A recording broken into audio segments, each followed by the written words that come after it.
All right, today we're putting on our detective hats because we are cracking a huge case, the case of physical versus chemical changes. We're going to be investigating the very stuff the world is made of, trying to figure out what makes something just change its look versus what makes it change its entire identity. So every investigation has to start somewhere, right? Ours starts with this, a single piece of paper. Yeah, it seems super ordinary, but believe it or not, it holds the key to understanding two totally different kinds of transformations. The real question is, can we spot the clues? And to do that, we need a game plan. So for this, we're going to become matter detectives. We'll gather our evidence, we'll interrogate our subjects, and we will get to the bottom of how things really change. Let's get into it. Okay, so where does any good detective start? You survey the scene. You look for the obvious clues, the stuff that's right there in front of you. In our case, these are the physical properties, the characteristics you can spot without really messing with the evidence. Now this is the crucial part. A physical property is kind of like a suspect's height or their eye color. You can observe it, you can measure it, you can write it down in your notepad, but the person you're describing is still fundamentally the same person. The substance's core identity doesn't change one bit. So this is our initial checklist when we show up on the scene. We can look at its color, we can feel its texture, measure its mass and volume. We can even get super specific and find the exact temperature it melts or boils at. And through all of that, a water molecule, for example, stays a water molecule.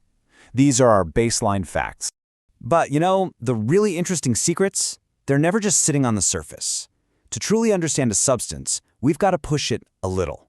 We need to uncover its hidden potential, and we do that by investigating its chemical properties.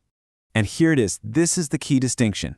Unlike a physical property, the only way to observe a chemical one is to actually try to change the substance into something new. It basically describes how it's going to behave in a chemical reaction. It's a clue to what it could become. So think of these as our interrogation tactics. How do we find out if paper is flammable? Well, you got to try to burn it. How do you know if iron will rust? You have to expose it to oxygen and see what happens. These kinds of tests reveal a substance's true character by forcing it to either change or, resist changing into something. Okay, so we've gathered our clues, the physical and the chemical properties. Now it's time to analyze the main event, the changes themselves. We have to ask, is this change just a disguise, like an alter ego? Or is it a complete, irreversible reinvention? Let's go back to our paper. If I take that sheet and just rip it into 100 tiny pieces, it's definitely changed, right? Its form is different, but it's still paper. You can still write on the little pieces. This is a physical change. It's just a disguise. The identity is exactly the same.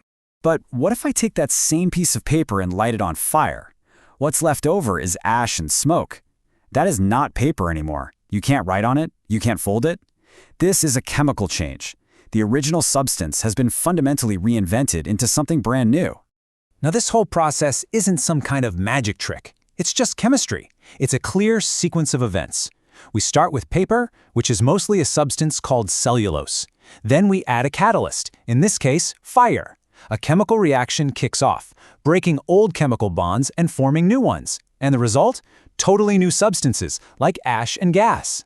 So let's put these two side by side, because this really makes it click. With a physical change, like melting an ice cube into water, the identity is still H2O, and you can easily reverse it. Just pop it back in the freezer. But with the chemical change, like burning wood, you get a new identity, ash, and there's no way you can unburn it. The number one clue is always this: we're new substances created. So, let's look at our case file summary here. Melting ice. Was there an identity change? No. Is it reversible? Yes. New substance? Nope. Verdict? Physical. Now, burning wood. Identity change? Absolutely yes. Reversible? No way. New substance created? Yes. The verdict is clear. Chemical. It's actually that simple when you know what clues to look for. So, case closed on the paper and wood, but why does any of this matter in the real world? Well, here's the cool part. Once you learn to spot these changes, you start seeing them everywhere. You kind of become a matter detective in your own life. Just think about it. Cooking an egg. The liquidy stuff turns solid. That's a chemical change, and you definitely can't reverse it. But boiling water for tea? The steam is still H2O, just in a different state. That's a physical change. From the rust forming on a car to the food you're digesting right now, you are witnessing these fundamental processes constantly. If you walk away with just one thing from this whole investigation, let it be this. The single most important question to ask is, did this substance's fundamental identity change? If the molecules themselves got rearranged to make something new, you've just witnessed a chemical change. End of story. Ultimately, it really all comes down to this one simple idea. The form of something can change all day long, but its essence, what it is, stays the same, unless chemistry gets involved. That's when a true, total reinvention can happen. So the next time you're in your kitchen, don't just see it as a kitchen. Look at it as your own personal chemistry lab. What transformations are you creating? What evidence of physical and chemical changes can you find? The mystery is all around you, just waiting for a good detective to solve it.